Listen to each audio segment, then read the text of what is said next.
Iran বুঝে ফেলতেছে যে রাশিয়ার সহযোগিতার দরকার আছে, কারণ রাশিয়া হচ্ছে এখনকার আমেরিকাদের বিরুদ্ধে একটা সুপার পাওয়ার।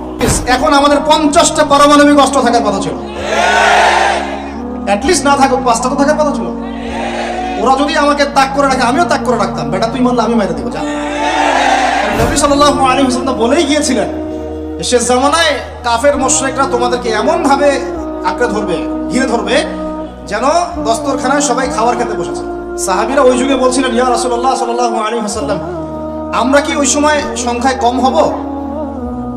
অবাক হয়েছিলেন তারা, কারণ ওই সময় তো ইসলামের বিজয়ের যুগ। আমাদের এইরকম অবস্থা হবে যেখানে আমরা 313 মিলে 1000 বদরে ঠেকাই দেই, 700 মিলে উহুদের 3000 ঠেকাই দেই, মোতাব যুদ্ধে আমরা কত 3000 নিয়ে 2 লাখকে ঠেকাই দেই। ওই মুসলমানদের এই অবস্থা হবে? সাহাবীরা বলছিলেন অবাক হয়ে। তখন নবীজি বলছেন, হ্যাঁ তোমাদের অবস্থা এরকম হবে, তোমরা সংখ্যায় হবা সমুদ্রের ফেনার মতো, কিন্তু 2টা জিনিস তোমাদেরকে পেয়ে বসবে, এই 2টার কারণে এই পরিণতি তোমাদের হবে। এটা আবরাহার যুগ না যে হস্তি বাহিনীকে ধ্বংস করার জন্য তৈরন আবাবিল আসবে, এটা সেই যুগ নয়।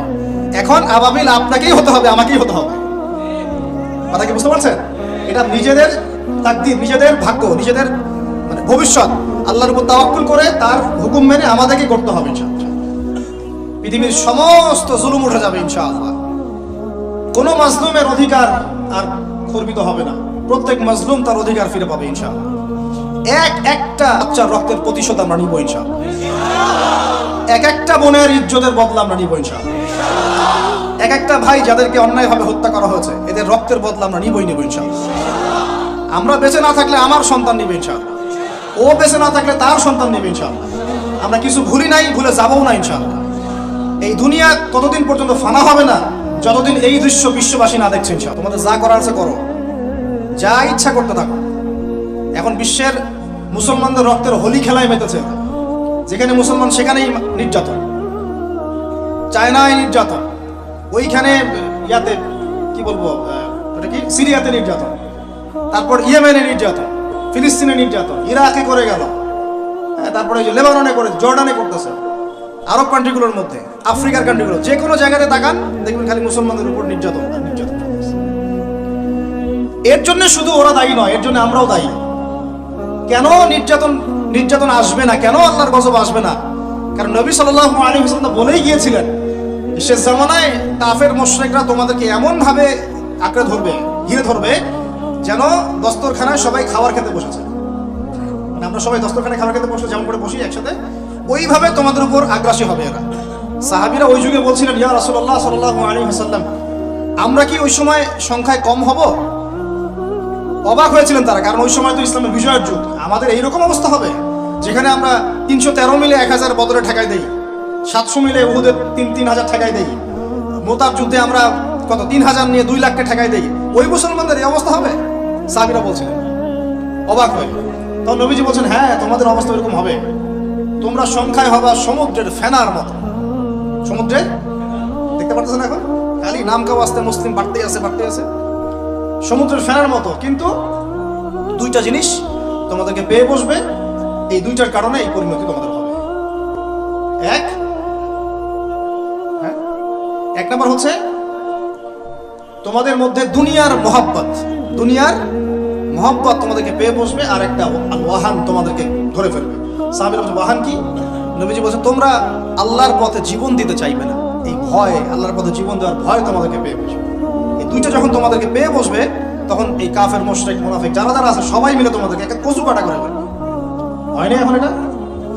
শুধু এই যুগে না, প্রত্যেক যুগে যুগেই যখনই মুসলমানদের উপরে এই 2টা এসেছে, তখনই মুসলমানরা আক্রমণের শিকার হয়েছে।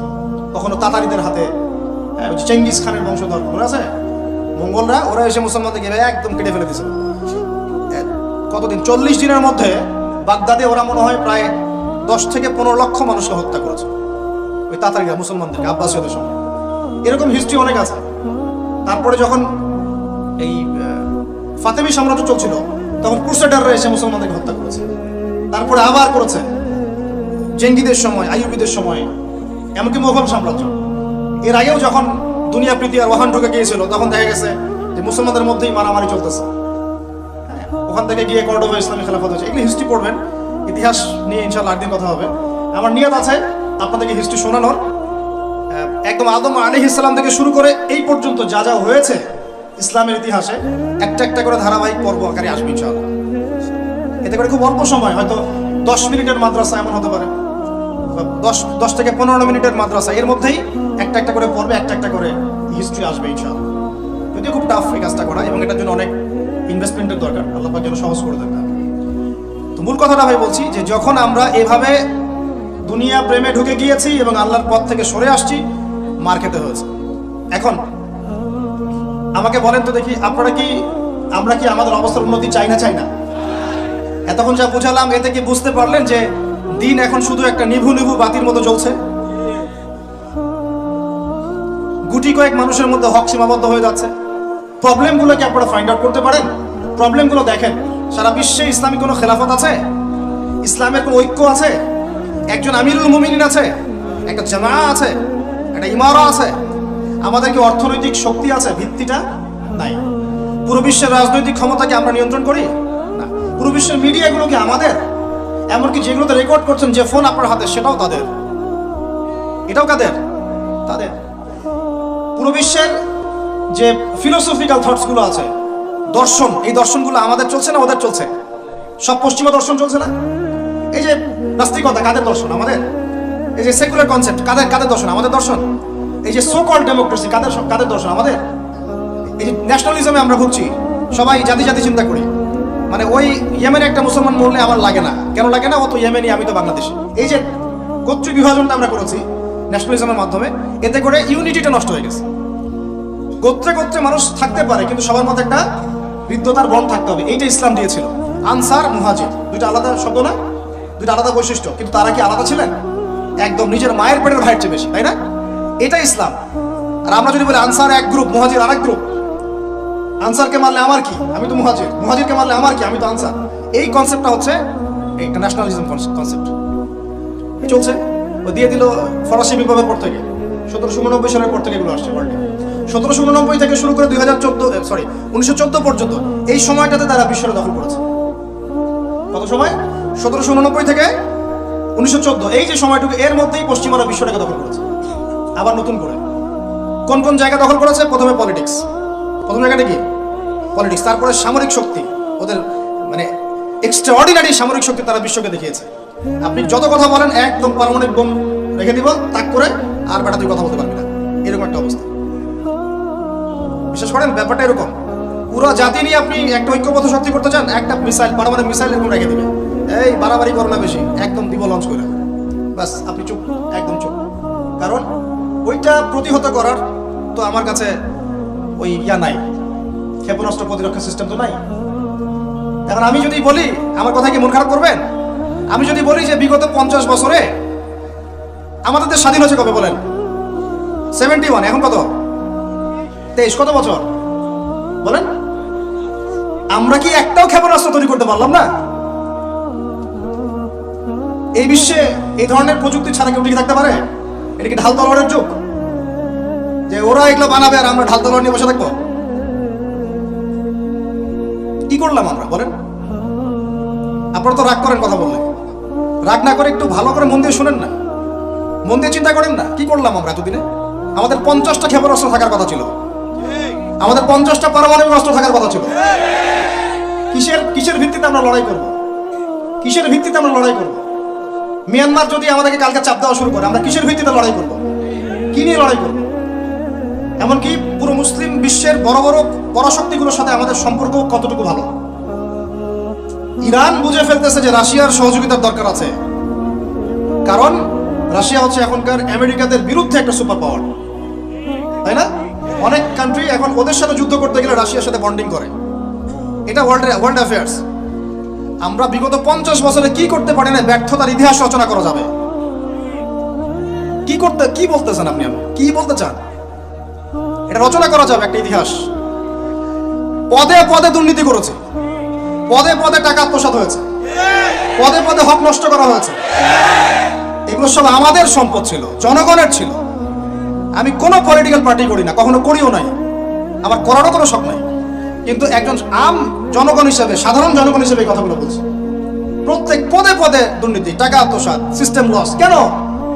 একটা ছেলে যোগ্যতা আছে, চাকরি পাবে না কেন? ওই ছেলের যোগ্যতা আছে, কেন চাকরি পাবে না? আপনি আল্লাহর কাছে কি জবাব দিবেন? আপনারা বলেন, আপনারা আল্লাহর কাছে কি জবাব দিবেন? ওর যোগ্যতা আছে, কেন সে পেল না? কেন একটা গভর্নমেন্ট প্রতিষ্ঠানের মধ্যে পদে পদে আমাকে ফাইল ট্রান্সফার করতে হবে, সবাইকে টাকা খাওয়াতে হবে কেন? আমার তো যোগ্যতা আছে, আমি তো হকের উপর আছি। বিসিএস তো কোচিং আমিও করেছি, আমি তো ক্যাডার হতে পারতাম, আমি কেন হতে পারলাম না? কেন চান্স দিলেন না? কেন বড় বড় পরীক্ষার প্রশ্ন ফাঁস হয়ে যাবে? কেন একজন ডক্টর যাকে আমরা আমাদের ট্যাক্সের টাকা দিয়ে আমাদের ভাইরা বেতন দিচ্ছে, ও কেন দেরি করে হসপিটালে আসবে? কেন আসবে? কে ব্যবস্থা নিবে এগুলোর এগেইনস্টে? আমরা ব্যবস্থা নিতে পারবো? আপনাকেই তো নিতে হবে। ওমর ইবনে খাত্তাবের মতো শাসক কে হবে? আপনাকে হতে হবে, আমরা তো হব না। আর আমাদের সেই যোগ্যতাও নাই, ইচ্ছাও নাই। আমরা দায়িত্ব নিতে চাই না, দায়িত্ব ছেড়ে দিতে চাই। ইসলাম কি বলে? দায়িত্ব নিতে বলে না ইসলাম বলে যে যোগ্যকে দায়িত্ব দিয়ে দাও। কোন সাহাবী দায়িত্ব নিজেকে চেয়ে নেন নাই কখনো, বলেছেন আমাকে দাও, দরকার নেই, তাকে দিয়ে দাও। আবু বকর সিদ্দিকের পর ওমর ইবনে খাত্তাব পর্যন্ত বলছেন আমাকে দিয়েন না, প্রয়োজন আলীকে দেন, উসমানকে দেন। উমরের মতো মানুষ এই কথা বলছেন। আর আমরা এখন কি করি ভাই? আমার চরিত্র সবচেয়ে ভালো, আমারে দেন, আমারে। খালি কিয়ামতটা হয়ে যাক, আল্লাহ পাক দাঁড় করাবেন সবগুলোকে সিরিয়ালে, দেখা যাবে কে কি জবাব দিতে পারে, দায়িত্ব কতটুকু বুঝাই দিতে পারে, এটা দেখা যাবে। কেন এটা হবে?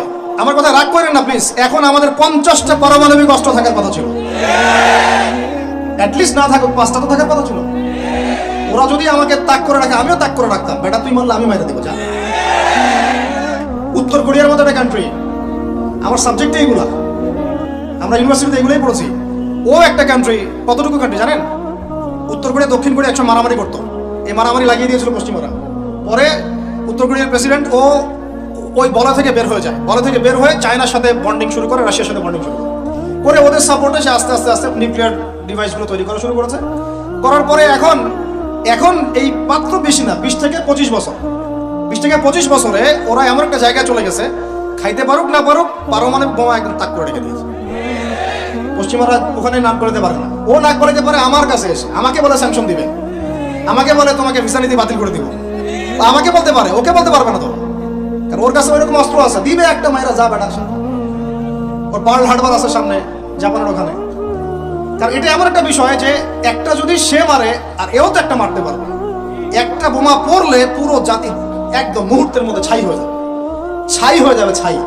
এই জন্য এটা যুদ্ধ এত সহজে কেউ যেতে যাবে না। এটা হচ্ছে একটা মনস্তাত্ত্বিক শক্তি যে আমার কাছে আছে, তুই মারলে কিন্তু আমি মারতে পারি। এই মনস্তাত্ত্বিক শক্তিটাই দরকার ছিল, এখন নাই। আর ভাই এগুলো আমাদেরও তো অনেক দোষ, সব কিছু তো আমরা মানুষের উপর চাপাই দিয়ে বসে থাকি। আমরা যখন অ্যানালাইসিস করতে বসি সবাই মনে হয় যে বিজ্ঞ পণ্ডিত, কিন্তু আপনি তো দায়িত্ব নিয়ে সামনে আসছেন না, আপনি তো পড়াশোনা করে উপরে আসছেন না, আপনি তো জ্ঞান অর্জন করে মানুষকে বোঝানোর চেষ্টা করছেন না।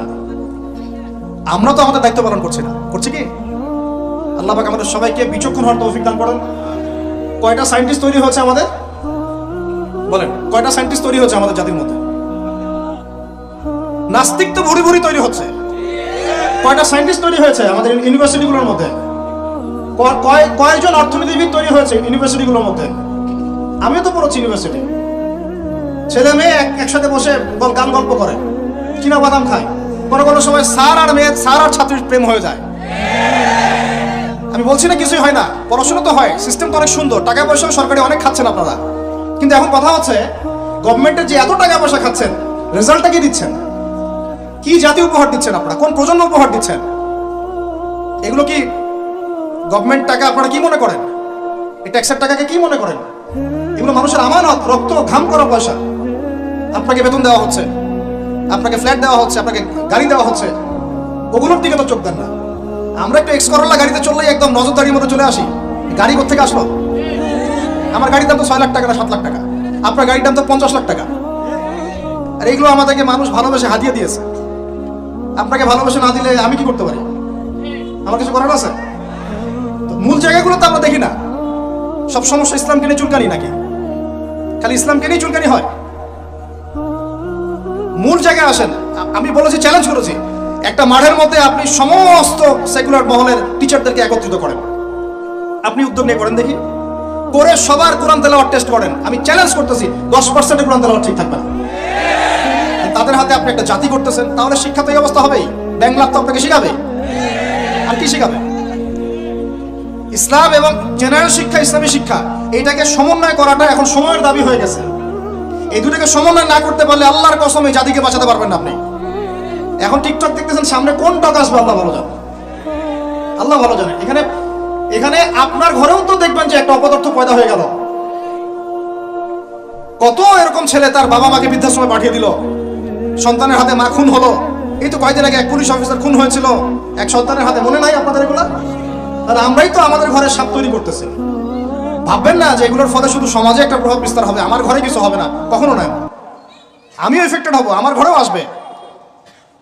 এখন আল্লাহ রাব্বুল আলামিনের কাছে খালি দোয়া করতে পারি আমরা, আল্লাহ পাক যেন আমাদেরকে এমন যোগ্য ব্যক্তি উপহার দেন আল্লাহর পক্ষ থেকে। যে হোক সে X Y Z, however he is, আমরা কোনো দলের মানুষ না, কোনো পলিটিক্যাল পারসন না।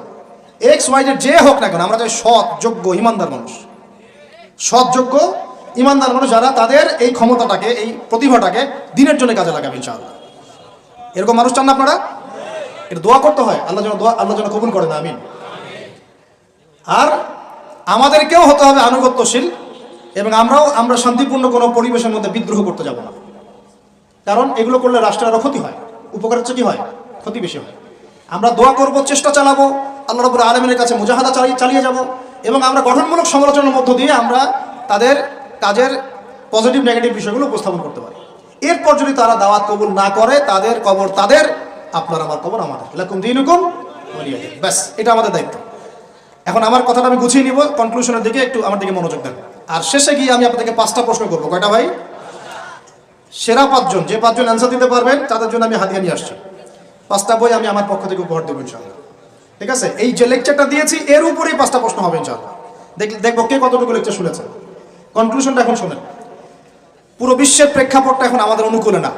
আমার সাথে বলেন তো, কি বললাম?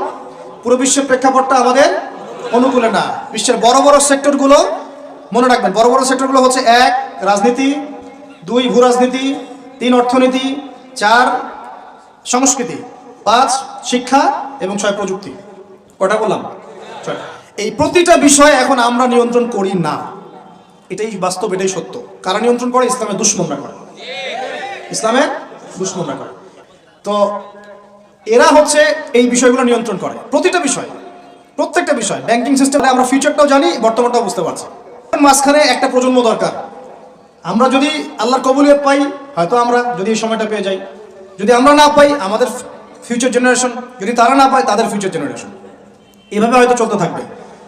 কখন সেই প্রজন্ম আসবে আর কোন বৈশিষ্ট্য তাদের থাকবে, এর আগে আমি জাস্ট আপনাদেরকে 2টা আয়াত শোনাচ্ছি। 1, আল্লাহ পাক বলছেন, ইন তানসুরুল্লাহ ইয়ানসুরকুম, সূরা মুহাম্মাদে আছে, তোমরা যদি আল্লাহকে সাহায্য করো, আল্লাহ তোমাদেরকে সাহায্য করবে। আমার সাথে বলেন, তোমরা যদি আল্লাহকে সাহায্য করো, আল্লাহ তোমাদেরকে সাহায্য করবে। মানে আল্লাহর কি সাহায্যের দরকার আছে? তোমরা আল্লাহকে সাহায্য করো বলতে, তোমরা যদি আল্লাহর দ্বীনকে সাহায্য করো, তোমরা যদি আল্লাহর দ্বীনকে সাহায্য করো, আল্লাহ তোমাদেরকে সাহায্য করবেন। ওয়া ইউসাব্বিত আকদামাকুম, তোমাদের পা আল্লাহ পাক শক্ত করে দিবেন ইনশাআল্লাহ।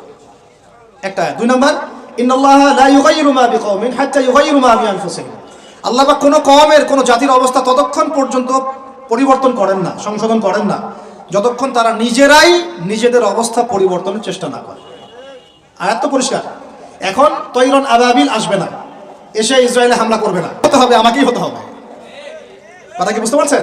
এটা নিজেদের তাকদীর, নিজেদের ভাগ্য, নিজেদের মানে ভবিষ্যৎ আল্লাহর উপর তাওয়াক্কুল করে তার হুকুম মেনে আমাদেরকে করতে হবে ইনশাআল্লাহ।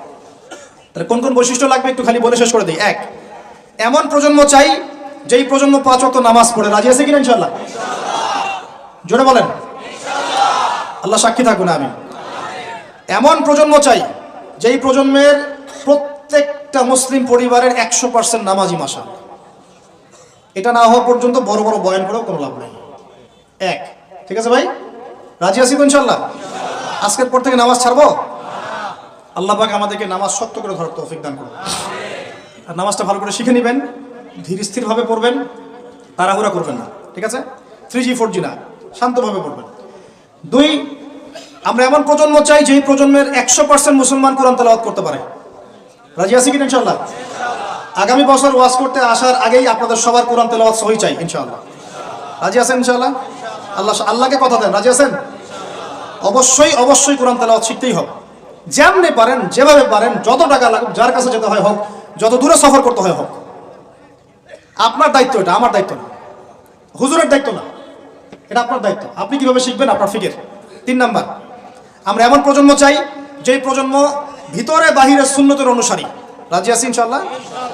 সবার চেহারা দাঁড়িয়ে থাকবে ইনশাআল্লাহ? সবার সুন্নতি লেবাস থাকবে ইনশাআল্লাহ? সুন্নতের আমল থাকবে ইনশাআল্লাহ? সুন্নতের জিন্দেগি বই পাওয়া যায়, কিনবেন, প্রত্যেকটা কাজের সুন্নত দেখে নেবেন। ঠিক আছে ভাই? প্রত্যেকটা কাজের সুন্নত আমল করার চেষ্টা করবো। আল্লাহ পাক তৌফিক দান করুন, আমিন। শেষ করে দিচ্ছি, মনোযোগ ধরে রাখেন, আর 5 মিনিট। 4 নাম্বার, এমন প্রজন্ম চাই যেই প্রজন্ম কোশ্চিনকালেও হারাম খাবে না। রাজি আছি ইনশাআল্লাহ? হারাম খাবো? সুদ খাবো? ঘুষ খাবো? দুর্নীতি করব? মানুষের সম্পদ আত্মসাৎ করব? অন্যায়ভাবে আমরা মানুষকে ঠকাবো? আল্লাহ পাক আমাদেরকে বোঝার তৌফিক দান করুন, আমিন। 5, এমন পরিবার চাই যেই পরিবার হবে পুরোপুরি ইসলামিক পরিবার। রাজি আছেন ইনশাআল্লাহ? আল্লাহ কবুল করুন, আমিন। এই জায়গাতে গিয়ে আপনাদেরকে একটা নসিহত করি যুবকদেরকে, বেশিরভাগই তো অবিবাহিত নাকি? কি দুঃখ, কি কষ্ট। একটা কাজ করবেন, আগে একটা ছোটখাটো হালাল রিজিকের ব্যবস্থা করবেন, তারপরে বিয়ে শাদী। হালাল রিজিকের ব্যবস্থা না কইরা বিয়ে শাদী করতে যায় না, নিজের মান সম্মান গায়রত বলে কিছু থাকবে না। ঠিক আছে ভাই? আরো যে বলছি, ভুলেও বেদিন কোনো মেয়েকে বিয়ে করতে যায় না। দিনদার মেয়ে খুঁজবেন, আর দিনদার মেয়ে তো বাইরে সার্টিফিকেট লেবাস দেখে বোঝা যাবে না আসলে। এটা আপনাকে খোঁজখবর নিতে হবে, দেখতে হবে তার পরিবার কেমন, ব্যাকগ্রাউন্ড কেমন, মা কেমন, ইত্যাদি ইত্যাদি, তার কোয়ালিফিকেশন কেমন, এবং পাত্রী দেখেও নেবেন। পাশাপাশি আল্লাহর কাছে দোয়া করতে হবে বেশি করে। কি করতে হবে? স্ত্রী খাদিজার মতো হতে পারে, আবার নূহ আলাইহিস সালামের স্ত্রীর মতো হতে পারে। বুঝেন পার্থক্য? বোঝেন? খাদিজা রাদিয়াল্লাহু আনহা মানে কি? এমন একজন মহিয়সী নারী যে একজন মহাপুরুষের পিছনে সাপোর্ট দিচ্ছেন। সুবহানাল্লাহ, কি সাপোর্টটা দিয়েছেন, দেন নাই নবী সাল্লাল্লাহু আলাইহি ওয়াসাল্লামকে পুরো নবুয়তের জীবনে। এটাও হতে পারে তাকদিরে। আবার নূহ আলাইহিস সালামের স্ত্রী, মনে আছে? লূত আলাইহিস সালামের স্ত্রী, তারা দুজন নবী, তারা দুজন জান্নাতি, তাদের স্ত্রীরা হবে জাহান্নামী। বলেন নাউজুবিল্লাহ। তো এই জন্য তাকদির কার হাতে? বাস আল্লাহর কাছেই বারবার ইস্তেখারা করে করে করে চেয়ে নিতে হবে, আল্লাহ আমাকে এমন একজন নেককার স্ত্রী দান করুন যিনি আমাকে আপনার পথে চলতে সাপোর্টিং হ্যান্ড হবে, আমাকে পিছন থেকে বুস্ট আপ করবে ইনশাআল্লাহ। আচ্ছা, ইনশাআল্লাহ ফ্যামিলি নিয়ে বিয়ে শাদী নিয়ে আরেকদিন ওয়াজ হবে ইনশাআল্লাহ। 5, কয়টা বলছি ভাই? 5টা না 6টা? 5টা। 6 নাম্বার, যে বাচ্চা কাচ্চা আছে আমাদের, ভাই বোন, ছোট ছোট বাচ্চা কাচ্চা যেগুলো, এক একজনকে এক একজন মর্দে মুজাহিদ হিসেবে তৈরি করবে। রাজি আছেন ইনশাআল্লাহ? তাহলে ওদেরকে আমরা পড়াশোনা করাবো কি? কি পড়াশোনা করাবো? হ্যাঁ, কি পড়াবেন? হামটি ডামটি নাকি Jack and Jill went up the hill, twinkle twinkle? কি পড়াবেন? কচি মাথাটাকে তো সময় নষ্ট করে ফেলতেছেন। বাচ্চা কাচ্চাদেরকে ইসলামিক মূল্যবোধ দিয়ে বড় করেন। প্লিজ ভাই বসেন একটু, এগুলো করেন না। শেষ করতে দেন, পরিবেশটা বজায় রাখেন। আর 4টা পয়েন্ট, কয়টা বলছি? 6টা বলছি না? 7 নাম্বার হচ্ছে, আল্লাহ পাক আমাদেরকে প্রতিভা দিয়েছেন না সবাইকে? কেউ লিখতে পারে, কেউ বলতে পারে, কেউ ব্যবসা ভালো বোঝে, কেউ ইন্টারনেট সেকশন ভালো বোঝে, এরকম আছে না? আল্লাহ পাক আপনাকে যা দিয়েছেন ওইটাকেই দিনের জন্য কাজে লাগাবেন। রাজি আছেন? 8 নাম্বার, আমাদের প্রত্যেক পরিবারের মা বোনদেরকে খাস পর্দা রাখতে হবে। নাস্তিকরা কি বলে বলুক, সেগুলোরা কি বলে বলুক, ইউনিভার্সিটির টিচার কি বলে বলুক, নেকাব খুলতে বাধ্য করে কি করে করুক, আপনি আপনার পরিবারকে পর্দা রাখবেন। যদি ওদিকে দেখেন যে কোনোভাবেই কাজ হচ্ছে না, ওই জগৎ ছেড়ে দিয়ে বাসায় চলে আসেন।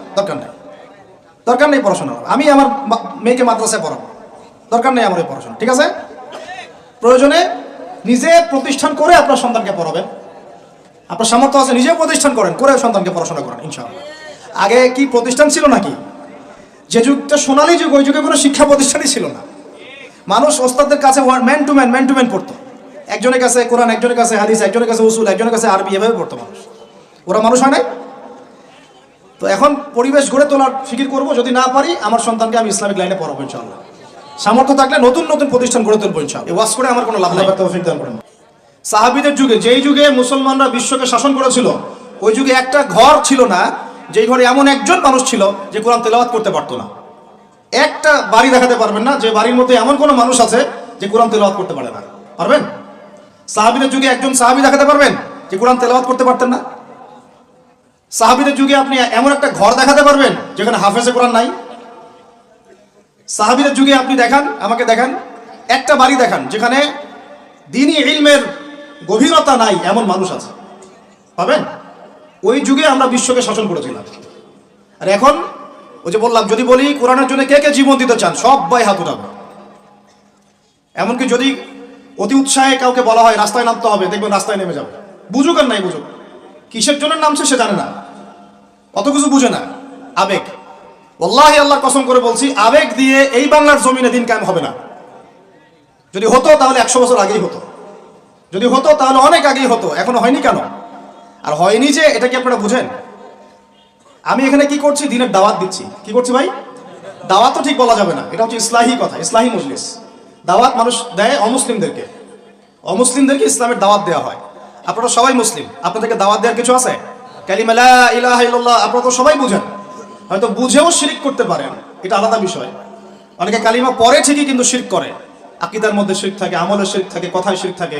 কিন্তু বেসিক্যালি আমরা তো সবাই মুসলিম পরিবার থেকে আসি নাই? মাশাআল্লাহ।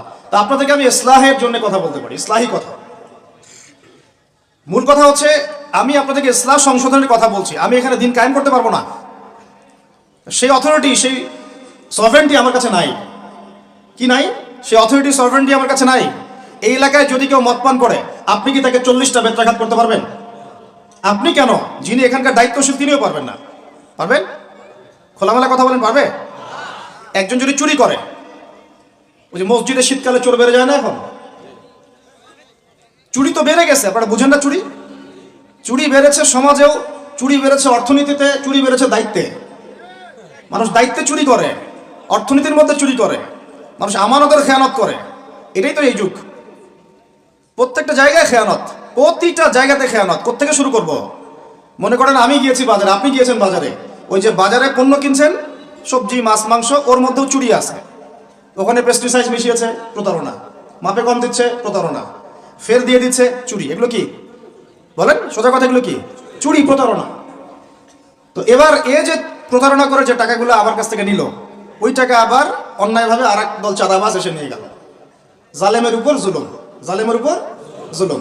ওই চাঁদাবাজরে আবার রাস্তায় আটকাইলো আরো বড় জালেম। তাদের আবার কিছু পোশাকও আছে, ঠিক আছে, ইউনিফর্ম। তো সে আবার ওখান থেকে, তার কাছ থেকে আবার সে খেলো। সে খেলো, সেও পার পেলো না, তার বড়জন যে, সে আবার ওর কাছ থেকে খেলো। এই করতে করতে করতে করতে টপ টু বটম সবই চোর। টপ টু বটম সব কি? এখন চুরির শাস্তি কি? কোরআনে আল্লাহ পাক বলছেন সূরা মাঈদার মধ্যে, ওলামায়ে কেরাম আছেন, আপনারা পড়ে জেনে নেবেন। এই ওয়াজ মাহফিলে সব কিন্তু টু দা পয়েন্ট আপনার বলা যাবে না, আয়াতগুলা সময় পাওয়া যায় না। এটা হচ্ছে একটা আপনাকে বুস্ট আপ করতে পারি, ধরিয়ে দিতে পারি খালি। চোর ছেলে হোক আর মেয়ে হোক, হাতটা কবজি পর্যন্ত কেটে ফেলবে। কি পর্যন্ত? এটা আমি জাস্ট আপনাকে বলতে পারবো। এখন কোরআনে আছে, হাদিসে আছে, আমি খেলে আপনাকে বলতে পারবো, আপনি শুনলেন, এতটুকুই। কিন্তু আপনাকে সর্বোচ্চ ক্ষমতা দিলে আপনি এটা করতে পারবেন না। এখন এটা সামনে আসবে, এটা আমরা জানি। এখনকার সময়টা কঠিন, এটাও আমরা জানি। মাঝখানে একটা প্রজন্ম তৈরি হবে ইনশাআল্লাহ, এটাও আমরা জানি। যেই প্রজন্ম আমাদের মতো টিকটক প্যারালাইজ প্রজন্ম হবে না, যেই প্রজন্ম ইনশাআল্লাহ তাআলা কোরআন সুন্নাহকে হাতে নিয়ে ওদেরকে চ্যালেঞ্জ করবে। এটা নবীজি বলেও গিয়েছেন, লা তাযালু তাইফাতুম মিন উম্মতি যাহিরিনা আলাল হক লা ইয়াদুররুহুম মান খাযিলাহুম। আমার উম্মতের একটা দল সর্বদাই হকের উপর থাকবে। অন্য হাদিসে আসছে তারা যুদ্ধ করতে থাকবে, বিরোধিতাকারীরা ওদের কোনো ক্ষতি করতে পারবে না। সাহাবীরা জিজ্ঞাসা করলেন, তারা কোথায় এই কাজটা করবে ইয়া রাসূলুল্লাহ সাল্লাল্লাহু আলাইহি ওয়াসাল্লাম? নবীজি বললেন, বাইতুল মুকাদ্দাস ওয়া মা হাওলাহা। এই যে জেরুজালেম, বাইতুল মুকাদ্দাস এবং তার চারপাশে তারা এই কাজ করতে থাকবে। আল্লাহর সাথে জড়িত পাপ তো সহজেই মাফ করা যায়, কিন্তু আপনি যখন মানুষের সাথে জড়িত পাপে যাবেন তখন মাফ নেবেন কিভাবে? মনে করেন এক ভাই আরেক ভাইকে বললো যে তুই চোর, নাউজুবিল্লাহ। এখন সে বেচারা চুরি করে নাই, কিন্তু আপনি বলে ফেলছেন, কথাটা মুখ দিয়ে বের হয়ে গেছে, ওর মনে আঘাতও লাগছে। এখন বেচারা আপনাকে মাফ করে নাই মনে মনে। কাল কিয়ামতে ওর হক না দিয়ে আপনি পুলসিরাত পার হতে পারবেন না। আল্লাহু আকবার।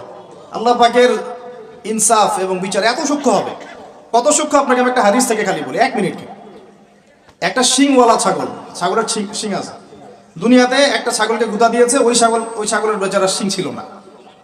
মানে একটা শিংওয়ালা ছাগল একটা শিংহীন ছাগলকে গুতা দিয়ে অন্যায়ভাবে। আল্লাহ পাক কিয়ামতের দিন ওই শিংহীন ছাগলকে শিং দিয়ে বলবেন, তো গুতা দিয়ে প্রতিশোধ নিয়ে নাও, বদলা নিয়ে নাও। তাহলে বলেন তো আমরা আসলে জান্নাতের পথে হাঁটতেছি সত্যি সত্যি কি? নামাজ রোজা হজ জাকাত তো চলছে, ঠিক আছে বুঝলাম, তো মানুষের সাথে জড়িত হক কিভাবে মিটাবেন কিভাবে? এই যে একটা পণ্যের ভেজাল দিলেন, ওই যে কি বলে ওটাকে, কি মিশাই জানি, ফরমালিন, হ্যাঁ ফরমালিন, এই যে মিশাই ব্যবসা করলেন, এই যে কতগুলো মানুষ ক্ষতিগ্রস্ত হলো। ধরেন যে লাখ লাখ মানুষ খেয়েছে, বেচারার পেটে সমস্যা হয়ে গেল। আর আপনি কিভাবে পার পাবেন কিয়ামতের মাঠে? আমাকে বুঝান।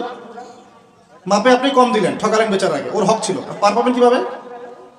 বেচারা ও কিছু করে নাই, অযথাই তাকে অপবাদ দিলেন এবং সারা দেশের সামনে ওকে ধুয়ে রেখে দিলেন অন্যায়ভাবে। এখন আপনি পার পাবেন কিভাবে? এই জিনিসগুলো আমরা ভাবি না, আমরা মনে করি নামাজ পড়েছি বাস সব পার। মানুষের সাথে জড়িত হক এত সহজে মাফ, বলেন আমার সাথে, মানুষের সাথে জড়িত হক এত সহজে মাফ হবে না। কি করণীয় তাহলে? ওই যে যার সম্পদ নিয়েছেন তার সম্পদ ফেরত দেওয়া, যার মানহানি করেছেন তার মান সম্মান ফেরত দেওয়া।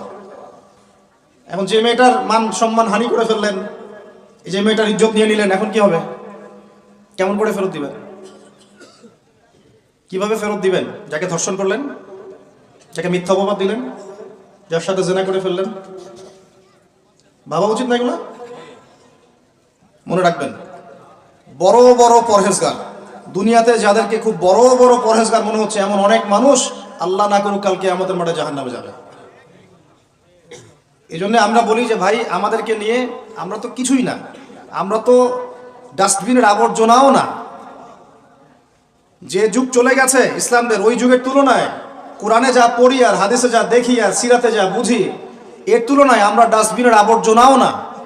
তাদেরকে নিয়ে আপনারা এত আইওয়াস শোডাউন কেন করতে যান? কি মনে করেন সবচাইতে গুনাহগার মানুষ হয়তো এখানে আমি আপনাদের মধ্যে? কোনো দরকার নাই শোডাউন করার। মূল কথাটা আবার ওদিকে চলে যাচ্ছে। মূল কথাটা হচ্ছে এখানে একটা পয়েন্ট মনে রাখবেন, মানুষের সাথে জড়িত হক এই দুনিয়াতে আদায় করতে হবে। ঠিক আছে ভাই, এটা লজ্জার কিছু নাই। অন্যায়ভাবে গালি দিলে বলবেন যে ভাই আমার ভুল হয়ে গেছিল, আপনাকে গালি দিয়ে ফেলছিলাম, আমাকে মাফ করে দেন। টাকা নিয়েছেন কারো, ফেরত দেন নাই, দিয়ে দেন সামর্থ্য থাকলে। ওকে না পেলে কি করবেন? তার পরিবারকে দিবেন। তার পরিবারকেও পান নাই, বেচারা নাই পৃথিবীতে, তাহলে তার পক্ষ থেকে সৎকার করে দিবেন। ঠিক আছে? এখন তাহলে যাদের সাথে অন্যায় করে ফেলেছেন বিয়ে শাদী করে ফেলতে হবে নাকি? এছাড়া তো কোনো গতি দেখতেছি না। সম্মানের হক সম্মান দিয়ে আদায় করতে হবে নাকি? যদি সুযোগ থাকে, সুযোগ না থাকলে ওদিকে যাওয়ার দরকার নাই, না হলে শয়তান আবার ওদিকে ধোকা দিবে। শয়তান আরেকটা ধোকা দিবে নেক্সট সুরতে, ওদিকে যাওয়ার দরকার নেই। তওবা ইস্তেগফার করে ফিরে আসেন, আল্লাহ পাক তৌফিক দান করুন। আর যারা ব্যবসা করতে গিয়ে মানুষকে মাপে কম দিচ্ছেন, মানুষকে হারাম খাওয়াচ্ছেন, বলছেন টাটকা জিনিস কালকে রান্না করছে হুজুর, 3 দিন আগের বাসি তরকারি খাওয়াই দিল। একটা কি খাবেন এটা নিয়ে কথা বলতে গেলে তো আরো 2 ঘন্টা চলে যাবে। খাবেন কি? সবকিছুর মধ্যে ভেজাল দিয়ে রেখে দিচ্ছে। একটা সবজি খাবেন তার মধ্যে ভেজাল দিচ্ছে, মাছ খাবেন তার মধ্যে ভেজাল দিচ্ছে, একটা কুরবানির গরু কিনবেন তার মধ্যে গরু মোটা তাজাকরণ করে মোটা ফুলাই দিচ্ছে। খাবেন কি? দুধ খাবেন? মুসলমানের দোকানে খাঁটি দুধ পাওয়া যায় না, হিন্দুর দোকানে যাওয়া লাগতেছে। এই হচ্ছে অবস্থা আমাদের। দিন কায়েমের কথা আমরা যে বলি না, আমাদের তো নিজের ভিতরেই দিন কায়েম হয় নাই এখন। আমাদের নিজের আত্মার ভিতরে এখনো দিন কায়েম হয় নাই। সত্যি কথা এটাই। যাদের মধ্যে হয়েছে কোটি কয়েক মানুষ, তাদের সংখ্যা নিতান্তই নগণ্য, নিতান্তই কম। আল্লাহওয়ালা মানুষ যারা বাংলার মাটিতে আনাচে কানাচে আছেন, তাদের সংখ্যা নিতান্তই কম। ম্যাক্সিমাম আমরা নিজের 3.5 হাত দেহের উপরেই দিন কায়েম করতে পারি। আল্লাহ পাক আমাদেরকে কথাগুলো বোঝার তৌফিক দান করুন। এখন যেখান থেকে আসলাম দেখেন, ওরা ঈসা আলাইহিস সালামকে হত্যা করেছে না করে নাই? করে নাই। আল্লাহ পাক উঠিয়ে নিয়েছেন। কেন? আল্লাহ পাক তাকে আবারও ফেরত পাঠাবেন শেষ জামানায়। তিনি বাইতুল মুকাদ্দাস থেকে এই বিশ্বটাকে আবার শাসন করবেন ইনশাআল্লাহ। এটা একটু বোঝেন, আপনাদেরকে একটু বুঝাই। এক সময় ছেলে মেয়েরা একসাথে রিকশায় চড়লে লজ্জাবোধ করত, এখন কেউ লজ্জাবোধ করবে না। এটা হয়েছে নিউট্রাল। তারপর একটা যুগ আসলো, প্রেমপত্র লেনদেন হতো। আমরা জানি না, আমাদের বাবারা জানে, ওই জেনারেশন জানে। ওই জেনারেশনের সাহস ছিল না যে কোনো মেয়ের সাথে কফি শপে বসবে, রিক্সায় ঘুরবে বা এটা করবে। এখন তারপর একটা জেনারেশন আসলো, এটা নিউট্রাল হয়ে গেল। তারপরে আরেকটা আসলো, এরা আর ওইসবে নাই, সরাসরি কাজ করতে চায়, সরাসরি অন্যায় করতে চায়, সরাসরি জেনা। এখন সেই যুগ চললো। তারপরে আবার পরকীয়া একটা আসলো, সিরিয়াল দেখায় পরকিয়া, বাসায় স্বামী বাইরে আরেকটা ছেলে, বাসায় স্ত্রী বাইরে একটা মেয়ে, এই যুগ চলল। তারপরে শুরু হলো কি সমকামিতা, ছেলে ছেলে জেনা করা শুরু করলো, নাউজুবিল্লাহ। এখন ওটা চলতেছে আর কি, এখনকার সমাজ ওইদিকে যাচ্ছে। আর যে কি কি আসবে আল্লাহ ভালো জানেন, এবং আমার মনে হয়, আল্লাহ মাফ করুক আমাদেরকে, আমার মনে হয় আমরা জোর করে আল্লাহর গজব টেনে নিয়ে আসতেছি। সুদের মধ্য দিয়ে, জেনার মধ্য দিয়ে, ব্যভিচারের মধ্য দিয়ে, অন্যের হক নষ্ট করার মধ্য দিয়ে, ঠিক আছে, সমকামিতা প্রমোট করার মধ্য দিয়ে, আল্লাহ রাব্বুল আলামিনের জমিন থেকে আল্লাহর আইনগুলো সব উঠাই দিয়ে আমরা আল্লাহ পাকের গজব জোর করে টেনে আনতেছি। যদি আসে, আল্লাহ না করুক, ভালো মন্দ কেউ পার পাবো না আমার ধারণা, কারণ সেই ভালোদের উপর